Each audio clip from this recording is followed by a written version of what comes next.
I was very excited to work with the Alexa 65 because I thought it could be a way of taking a film that's very personal and using the frame to have the characters work within the frame, and then because of the heaviness of the dialogue, to also be able to give the film some breathing room. Large format does a beautiful job of keeping things rectilinear even when you go very wide.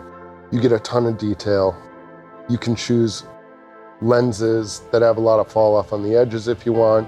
You can really shrink down the depth of field. Now, even in a medium shot, you can really isolate the character off of the background in a way that you couldn't really do it before, unless you were, 2 blocks away on a 3-to-1. The large negative gave me a lot of options. It gave me an opportunity to use some new lenses that I wasn't used to try some things out.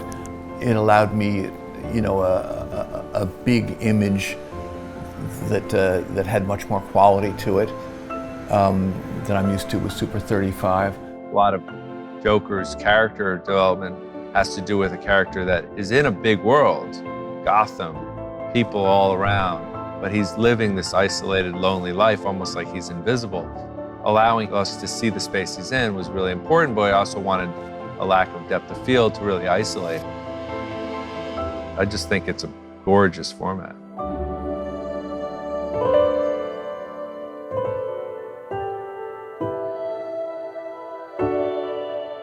We shot on the Alexa Mini with Zeiss Master Primes and Ingenue Optimo 24-290. And we pretty much only used the zoom if we were doing a zoom shot. For the rest of it, we used the primes. There's a lot of flash forwards to the future in the film. And for that, I really wanted to shoot DNAs. I worked with the team at ARRI in London to design this lens, which is a 35mm T-type. And I wanted this to sort of be my futuristic point of view lens.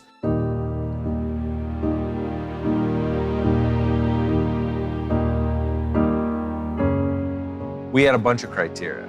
We knew we needed fast lenses because there were also very specific instances in which we were shooting in a theater in Brooklyn, in which I knew anything I do to augment the lighting has to work within the balance of these existing lights.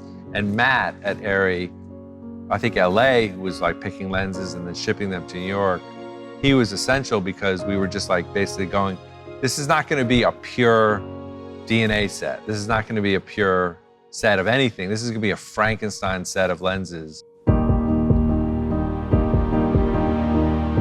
I guess what I liked most about the DNA lenses was the unevenness of them. You never knew quite what you were going to get until you worked with them for a little while and tested them.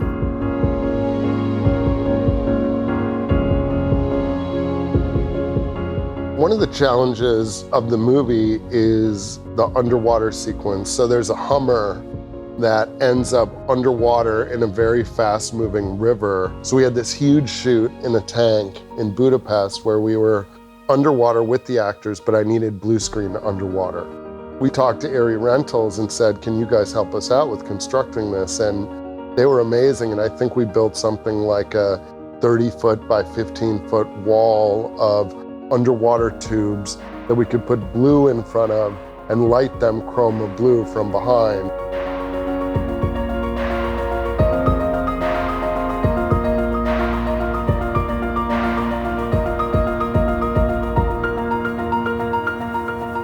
I think most, if not all, of the films I've done have been with ARRI Rental, and they've been so supportive of my work. And I think what really makes the difference is that I feel like I'm able to explain my creative process and why I need what I need. And they listen to that and they support that. And not only do they support me as a cinematographer, they support the whole entire production. And I think that's what's really important, is that they believe in the film.